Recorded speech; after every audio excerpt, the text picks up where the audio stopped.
Hey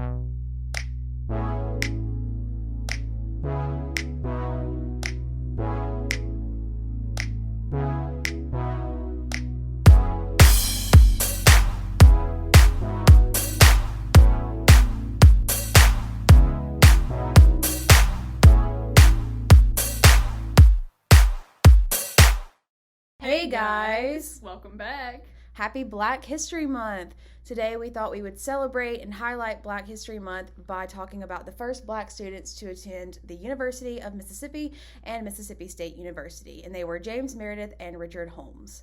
So I did a big deep dive on both of them, and I'm really excited to tell their stories today because it is very fascinating. I found a lot of cool stuff I didn't know, despite knowing a brief kind of history of both of their times. Yeah, I saw an Instagram post by MSU about Richard Holmes. It was not very much information, obviously, because it's an Instagram post, but I'm excited to learn more about him. Yeah, so in September, it'll be the 50th anniversary of James Meredith's admittance into Ole Miss, which is also why we wanted to highlight James Meredith this year. We were going to already do this episode, but then we were like, well, it's Black History Month. We can go ahead and talk about Richard Holmes as well. And it'll be the 47th anniversary of Holmes's admittance to MSU in July. So just a good old time. And also, just something to remember that it wasn't that long ago. It really was. Like, these men are both still alive. Mm-hmm. Like, it was not that long ago. So first, let's talk about James Meredith. So I'm just going to go ahead and list my sources because I kind of just mixed them all in here. So Ole Miss's website, the National Portrait Gallery, 2 Daily Mississippian articles, that's Ole Miss's student newspaper.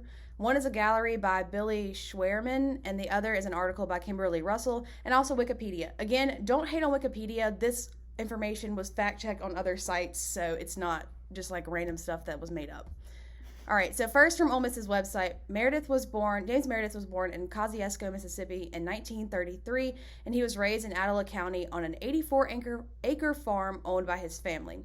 And History.com says that his father, Moses, was an independent farmer and a registered voter, which was unlike most African Americans in the South at the time, which I thought was very interesting. That is interesting. Usually they barred Black people from voting. They literally had every rule possible to make it so they couldn't. Right. James Meredith attended Gibbs High School in St. Petersburg, Florida, and he graduated in June 1951. I'm not sure of what went on kind of in that area. I didn't write that down, but he was in Florida, and then he served in the Air Force from 1951 to 1960, so 9 years. Wow. And he served in Japan as well. He had a tour in Japan. And then when he returned to Mississippi, Meredith was, quote, determined to become the first African-American student at the University of Mississippi. So first he attended the all-black Jackson State College, which is now Jackson State University, from 1960 to 1961, before he applied to Ole Miss in January 1961. And to absolutely no one's surprise, the state of Mississippi tried to hinder his admission as much as possible. And when I say the state of Mississippi, I literally mean the entire state, the governor, the people at Ole Miss. Like, anybody and everybody was just like, we don't want you here. And, you know, that's a very big problem, obviously. And so Ole Miss sent James Meredith a telegram in February of 1961 saying he wasn't accepted into the university. He didn't answer the telegraph, as he should. Go off. And he filed a lawsuit with the National Association for the Advancement of Colored People Legal Defense Funds Help. So there was this huge court battle, and it ended up in the Supreme Court. And then on September 10th, 1962, the Supreme Court ruled that James Meredith will be admitted to the University of Mississippi. So take that. And then, even still, the Mississippi governor at the time, Ross Barnett, who the Ross Barnett Reservoir is named after. He is the worst. He was such a racist.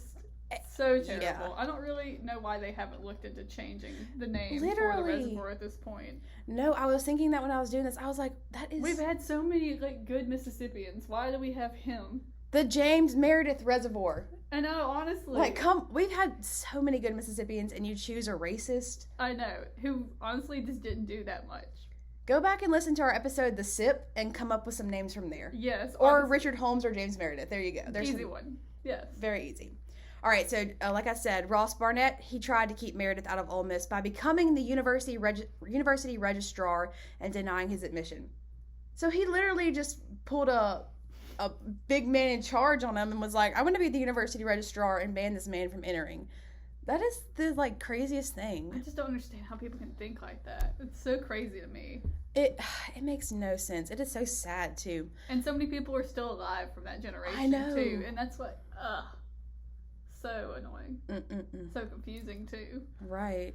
All right, and then after the Supreme Court ruled that Meredith must be admitted to the university, masses of armed citizens in protest came to Oxford and Ole Miss's campus. And so they were insane. It was a huge violent mob. That's what all the sources say, just this swarm of the most angry racists you've ever seen in your life. Mm-hmm. And due to this huge backlash and protest, President John F. Kennedy prepared the military for action. And I'm sure most of you probably knew this because it's obviously a huge deal and the president has to step in. Yeah.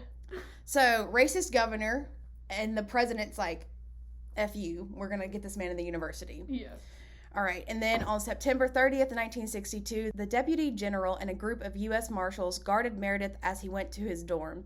Marshals were also stationed at the Lyceum building on campus, which ultimately became the hotspot of a conflict, quote, with a violent mob armed with guns, Molotov cocktails, and whatever else they can find, the National Portrait Gallery says. Yeah, I'm pretty sure that's the building that's, like, in their logo.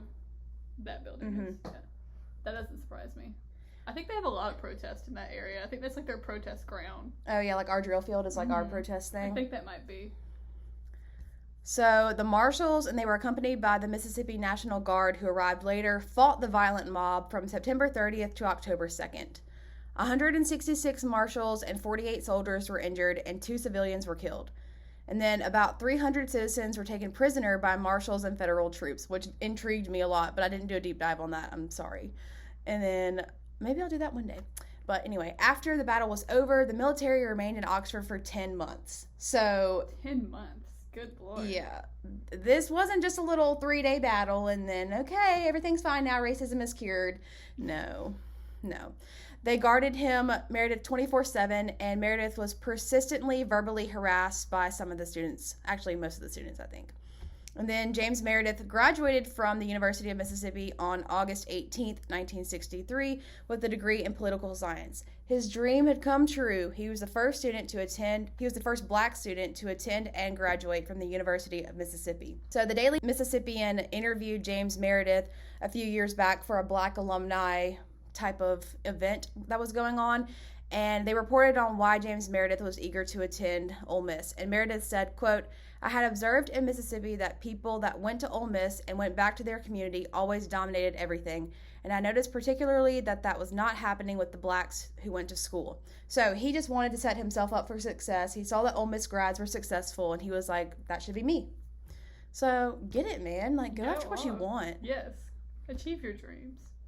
All right, and then after he graduated from Ole Miss, Meredith attended Columbia University's law school and graduated in 1968.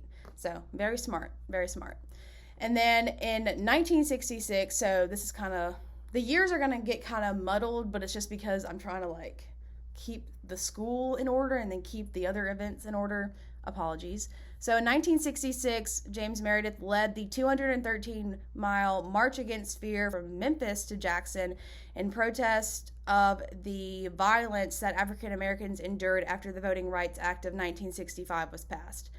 But on the second day of the march, Meredith was shot and, quote, absorbed nearly 100 pellet wounds when a sniper opened fire, National Portrait Gallery said. But he did not die. He went to the hospital. But then Martin Luther King Jr. and other civil rights leaders came to finish the, quote, Meredith March, which is what they started to call it after he was shot. And then James Meredith was able to rejoin the group as they entered Jackson on June 26. And almost 15,000 marchers participated, making it Mississippi's largest civil rights movement. Over 4,000 African Americans registered to vote during the march. So they still got business done, even though James Meredith was literally shot. How did I not even know about this? Right? What the heck? Okay, and then after that, in several states, Meredith campaigned for black politicians, and he even ran for a congressional seat in 1972, but he didn't win.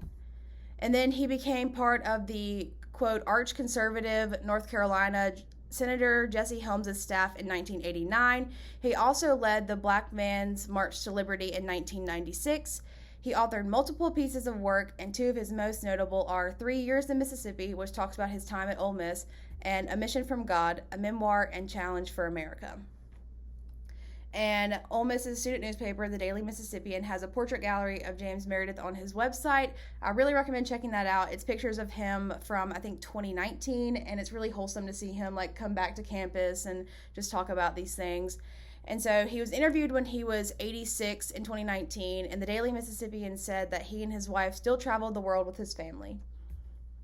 And it also says that Meredith doesn't identify as a member of the civil rights movement. However, the impact he had on Ole Miss, Mississippi, and the whole South will reign forever. And then James Meredith was also honored by the University of Mississippi with a statue, but he just recently came to accept it and like it. He originally didn't like it. He was like, please take this down. But at the Black Alumni event, he was like, actually, that's fine. Like, I understand. I like it. I accept it. So... Mm-hmm. That's really interesting. I know. It's so crazy that I've lived in Mississippi my whole life, and I've never been taught this in any of my history classes. I know.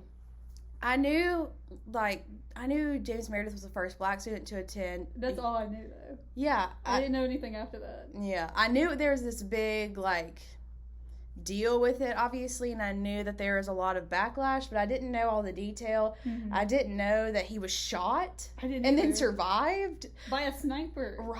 That's crazy. Right. I didn't know any of this, and I think this should be taught. I do too. It would be nice. It would be nice. All right, now let's talk about Richard Holmes, MSU's first black student. I also didn't know anything about him. I didn't either until I saw a post about him this past, I think it was last week, maybe, or the week before that. Sometime this Black History Month, I saw a post. Yeah, my sources for this section are a Reflector article by Heath Fowler, shout out, from 2002. So we love our alumni. And then MSU newsroom article by Phil Hearn, Wikipedia, the Holmes Cultural Diversity Center website, and an opinion article by MSU Chief of Communications Sid Salter for the Clarion Ledger. Yes, Sid. Sid Salter has been all over the Reflector recently. I feel like I'm telling all my writers, like, contact Sid Salter for more information. He's like, them again. But it's literally his job, so hopefully it's fine. Yeah. Okay, so Richard Holmes was born in Chicago in 1944, and he had 3 brothers. But at 18 months old, his mother and father separated, and his mother moved him and his brothers to Mississippi. And the boys moved in with family friend Eliza Hunter in Starkville. And after Eliza Hunter's death in 1956, Holmes lived with Dr. Douglas Connor, who was a Starkville doctor, civil rights activist, and community leader. And Holmes graduated from the all-black Henderson High School in Starkville in 1963, and then he was sent to the historically black Wiley College in Marshall, Texas by Dr. Connor. Now, it might seem weird that he went all the way to Texas when MSU is really, like, right in his hometown, close by. But James Meredith had just been admitted to Ole Miss the year before, and obviously we just talked about all the backlash that he received, and Holmes and Dr. Connor were probably thinking that it was concerning and his physical safety might be compromised if he didn't attend an all-black university. Yeah, so. I'm not sure how great it'd be in Texas either, really, but if it was a historically black college, that makes sense. Yeah. The Reflector gave an inside look at Holmes' enrollment at MSU in 2002, which I thought was really cool. They did an interview with him. On July 15th, 1965, Holmes enrolled in summer classes at MSU to get some electives out of the way before returning to Wiley College. So he wasn't even planning to stay. He enrolled in July, and he was just going to take a few classes and then go back in the fall. He was the first black student to attend MSU, but he didn't really, I guess, intend to become it. Just like James Meredith, he didn't really think it was that big of a deal, I don't think. Mm-hmm. It was just kind of like, I'm taking some summer classes. But unlike all of the violence and all the threats that James Meredith dealt with upon his eventual admission to Ole Miss, Holmes had a very uneventful enrollment. The article said he, quote, waited in line, paid his fee of $93.33, was greeted cordially by several students, released a brief statement to the press, and went home. So, the exact opposite of James Meredith's first day on campus. Maybe it's just because it wasn't like a main semester. I mean, I still feel there would be backlash, but maybe because it wasn't like a fall or spring semester since it was just summer courses. They weren't as outraged by it. I don't know. I really don't know. That doesn't really make any sense. Yeah, because 1965 was only, it was just a few years after, like just a couple years. But anyway, yeah, probably maybe just a summer thing. Holmes said to the press, quote, "I realize that my entering Mississippi State University is a news item, but I hope that after today, the press, news media, and the public will forget I am here. I did not come here for fanfare or publicity. As a lifelong Mississippian, I came here to study and learn at a high-rated university, which happens to be in my hometown. I seek no special favors. I hope there will be no impediments from any source during my stay at State." So, very low-key. He was just chilling. He's like, I'm taking classes and I'm peacing out. That's it. He says, peace. I'm going back to my college. He definitely didn't say it like that, because apparently he was very quiet and very formal, kind of the opposite of myself. So yeah, me too. And Holmes said he did experience some verbal harassment from students, of course. I mean, racism, just... It's only natural. Not you know what I mean. It's not natural. It's not natural. Like, it's only what you expect. But he said he overall had a positive experience at MSU, so not nearly as much harassment as James Meredith faced. And then he said the university administration, faculty, and the majority of the students seemed to, quote, bend over backwards to make his experience at MSU a pleasant one, which I love. We got some good people here. Well, that's good at least. He said, quote, "I think the faculty and staff realized that it was probably a good thing and it was time for a change. It was really only a small fragment or portion of the people there making those catcalls. They weren't really representative of the student body." So that's nice. Well, that's nice. Yeah. I guess that's a good thing. Yeah. Yeah. Without all the other bad things that were happening in the state, I guess there's some good. Yeah. But it's like, that's how it should be. Mm-hmm. You know, like, we shouldn't be praising it. It should just be normal. Yeah. It's not like that's just treating a human being like another human being. It's not praiseworthy at that point. Yeah, like, you're just doing the absolute bare minimum. Yeah, like, you're just being a normal person. Good job. Anyway, so like I said, and like we've been going on to say, Holmes only planned to take a couple summer classes at State before going back to Wiley, but Dr. Connor, remember his mentor and the man he lived with, the doctor from Starkville, and other black Starkville residents convinced him to stay at State. They were like, you got to, you've made history, got to finish it out. And then also, another black student at the time planned to enroll at State, but he said he wouldn't if Holmes didn't stay. So Holmes was like, man, now I got to do it for both of us. He's like, why you got to do me like that? For real. And then Holmes said in the Reflector article, quote, "It would have been letting down my family and my race if I had chosen to leave, so I had to keep working hard." I'm like, wow. And then the president of MSU at the time, Dr. Dean W. Colvard, who the Colvard Student Union is named after, was very supportive of Holmes continuing his education at MSU for the fall semester. He, in fact, even encouraged Holmes to stay. What a nice change of pace. Right? So, at least we know that the Colvard Student Union is not named after a racist. That's good. It's very good. But again, it's the bare minimum. Bare minimum. Holmes decided to stay and complete not only his bachelor's degree at State, but also his master's. He did say he missed his fraternity and football team that he was part of at Wiley College, but overall he didn't regret attending MSU. But this is not to say that his whole time here at State was peachy keen. Holmes did endure loneliness and isolation. He lived in a really nice dorm on campus called Evans Dormitory, and basically it was supposed to be for master's students or upper level students, but he got a special private room, but it was 2-bedroom. It was supposed to be for 2 students, so he didn't have like that roommate camaraderie. He just kind of felt lonely sometimes, but yeah, at least he got a nice room, I guess. But it was lonely. And then white students did occasionally harass Holmes and call him names and things like that, but there wasn't nearly as much as James Meredith. But still, some. Still not a fun time. Yeah, no, not at all. MSU Newsroom said that Holmes had to briefly drop out of school in 1967 to work as a school teacher in Alabama because he needed money, but with a lot of hard work and taking night classes, he graduated in 1969 with a degree in liberal arts. So he was teaching school in Alabama and getting his degree all at the same time, working hard. And then he also served in the Army for 2 years. There's like this weird trend of being in the military. Yeah, that was Vietnam era. Oh, I didn't even think of that. I was just That's why. Well, he served in the Army for 2 years after he graduated. Then he came back to MSU for his pre-med master's degree in microbiology and nutrition, and he finished his master's program in 1973. Then he went to the other MSU, Michigan State University, for his medical degree, and he finished his MD in 1977. So again, a very smart man. Yes. Very iconic. So he went from MSU to MSU. Yeah. I always get Michigan popping up whenever I type MSU for something. It's very annoying. Obviously, we're superior. Exactly. And then after he finished med school, Holmes moved to Birmingham, Alabama, and he became a doctor specializing in emergency medicine. And the Reflector article said that Holmes had worked as an emergency room doctor in the Medical Center East in Birmingham for 22 years.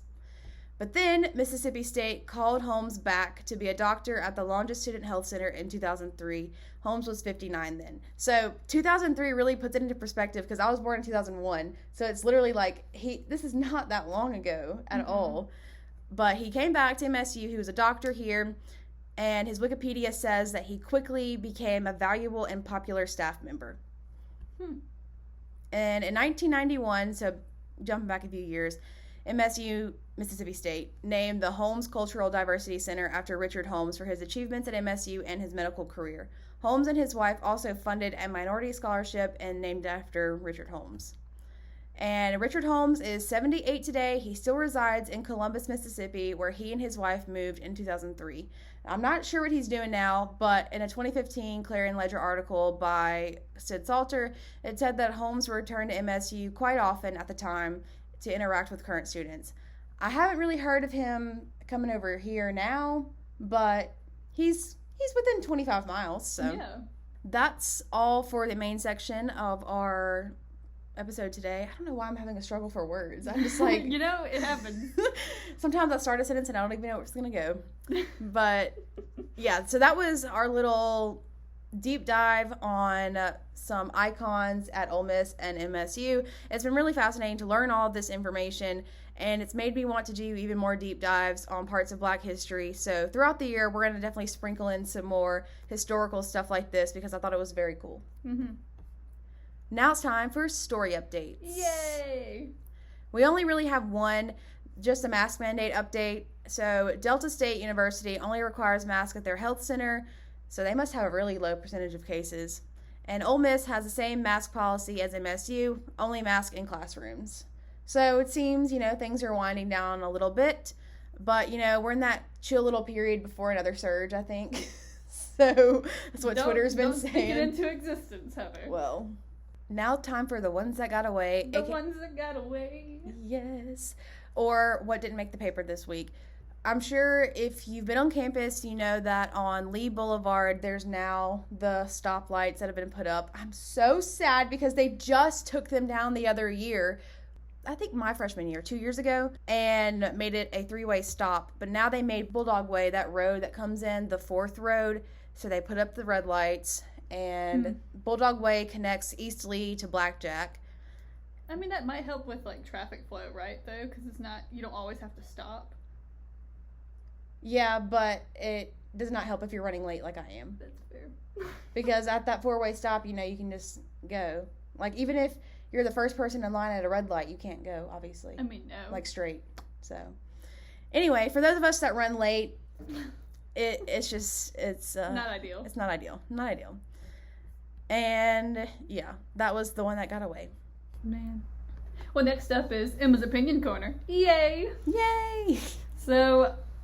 this one's not a very spicy hot take this week, but I had a feeling that Heather would argue with me about it. So I decided... So you wanted to fight with me today? Yeah, I decided just to pick it. This is my hot take. So, is a hot dog a sandwich or taco? It's a taco. Oh, that makes me so uncomfortable. Why? It is, because you I didn't think even... about how you hold it. And think about the meat's in the middle. It's like a taco. It wraps around it from the bottom. I didn't know I had an opinion on this until you said the wrong one. And, no. Yeah. That's offensive to tacos. Nah. Yeah, it's offensive to tacos. Nah. A hot dog is clearly a sandwich. Tell me how that's a sandwich. It is 2 pieces of bread with It's not 2 meat pieces of in the bread. It's middle. 1 piece of bread that's wrapped around it like a taco. Well, it is bread. It's still bread. Tacos are made out of taco shells. Okay. You can make bread out of different materials too. What do you think a tortilla is? What materials are you making your bread out of? What do you think a tortilla is? That's bread. It is not bread, though. Okay. A hot dog is a sandwich. It is bread. It opens up, and you put your meat in there, and you put your sauces. And I don't eat hot dogs, but you put your stuff in there, and It's a taco. No. Yeah, I just did this one to make Heather mad. But It is not a taco. I'm concerned now. I don't really believe that. I just wanted to argue with Heather about it. You don't believe? Why'd you argue with me then? To keep it entertaining. So you just lied to all of our listeners? I did, guys. But then here's my disclaimer. I don't actually believe that. But that was pretty convincing, right? It was? It was. Okay. Ta-da! Well, at least we're both right now. Heather's not the only one that can debate and argue. Oh, thank you. So yes, that's our hot take for the week. If you disagree or agree with me, even though I don't really believe that, but feel free to argue with me in the DMs or in the comments. I love to see it.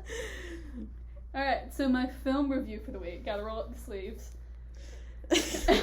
It's Fried Green Tomatoes from 1991. I'm intrigued. So, I had actually seen part of this movie, but never seen it in its entirety. And I also didn't know that was the name of it. Because when I was watching it, I looked at it, I was like, this looks really familiar.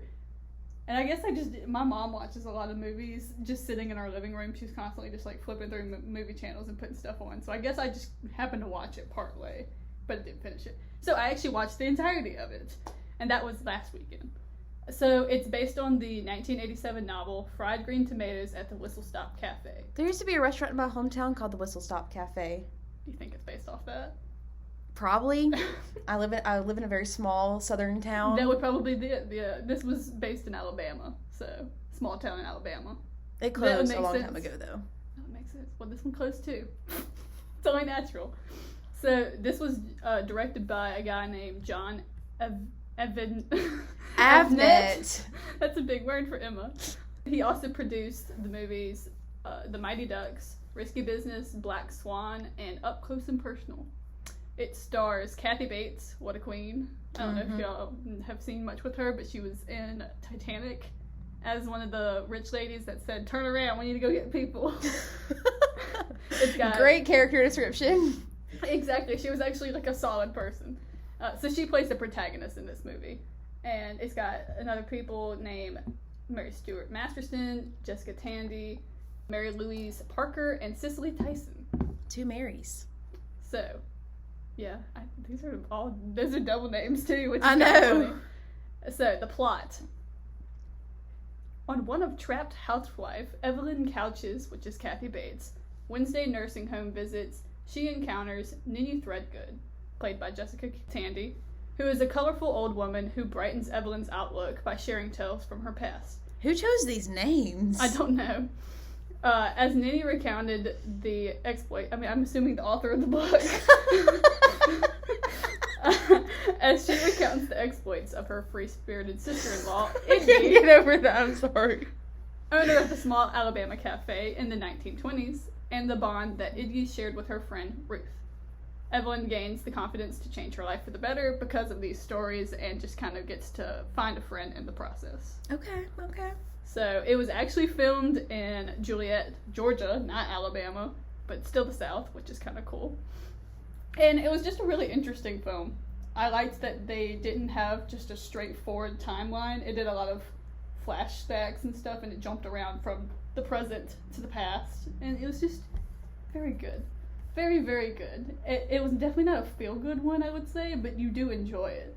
It's very emotional, and you're very invested in the characters by the end of it. What years were... Oh, the 1920s, you said? Yeah, it was in the 1920s is when it was set. So, there's definitely some racism in it. Oh, not in our Black History Month episode. But, they justify, they get rid of that. KKK shows up, they throw them out, and, actually get punished for everything. So, it's not, bad in that sense. Nobody gets killed like that. Okay. But it's very interesting, and there's definitely some twists that you don't expect in it. So I recommend, if you're looking for something pretty interesting to watch, to give it a chance.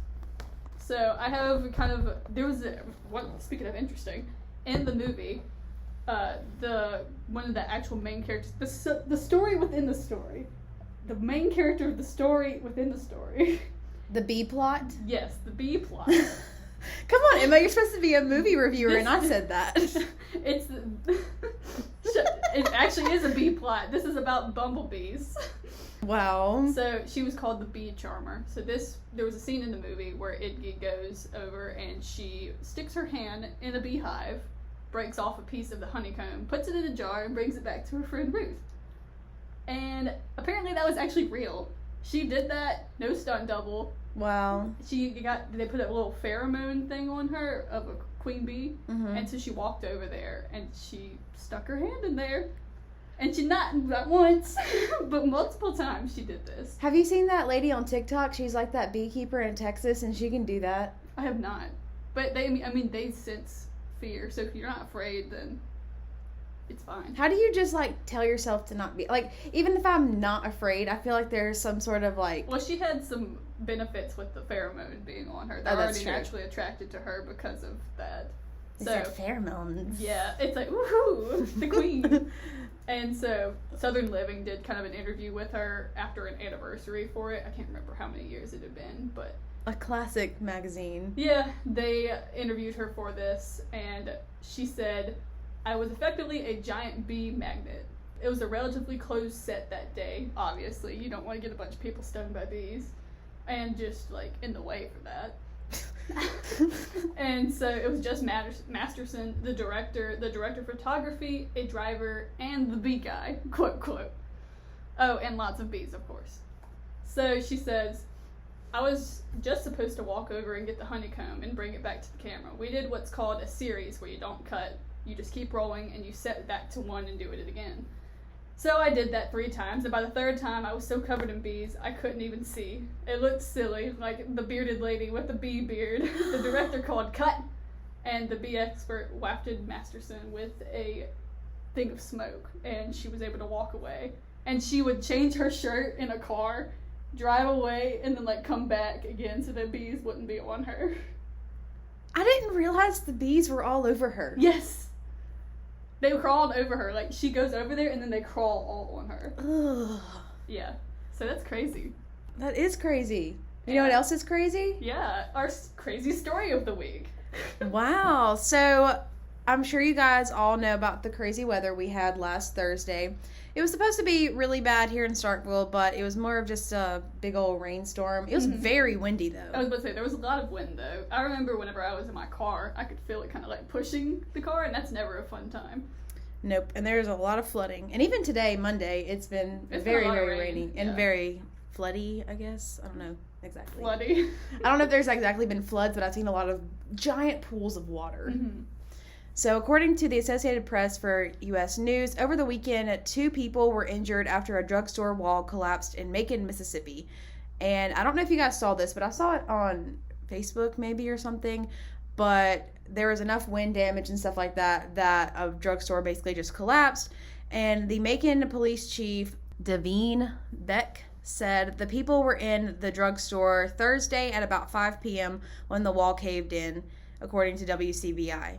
And their conditions are currently unknown, and neither one of the people were identified neither one of the people were identified. So. Yeah. So I don't know, maybe we'll give you an update on that if they say anything. But apparently part of that building had already been demolished, so it was probably not structurally sound for it to still be in use. And then that's what happened as a result of weather and just previous actions done to the building. Yep, all that wind.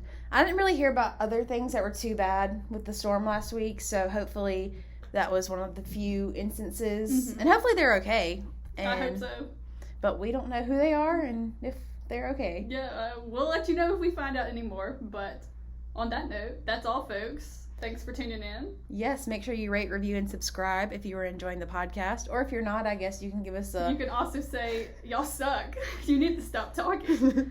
Well, it's a podcast, and it's our podcast, so we're going to do what we want. You can also follow us on social media at On The Scene Pod on TikTok, Twitter, Facebook, and Instagram. And you can email us on thescenepod@gmail.com for any questions, comments, hot takes, or if you want to be a sponsor or a guest on the podcast. We are always looking for more guests, and a sponsor would be nice as well. Yes, we love that moolah. Yeah, also remember to share us to your stories if you're listening. We love to see who's listening and what their thoughts are just on that. Yes. So do that. And especially today, we hope you learned something new, and you can share something new that you learned. Yeah. Make sure you follow The Reflector at Reflector Online on Instagram and Twitter, and Facebook is The Reflector. And then you can also go to reflector-online.com. Emma and I are both editors of The Reflector, and I pretty much write something every week. So if you want to read my words and hear my words, follow The Reflector. Yeah, and if you want some more stuff about Black history, we'll be having other articles come out this week. We have some good stuff coming out. So that's all, folks. We'll see you later. Bye.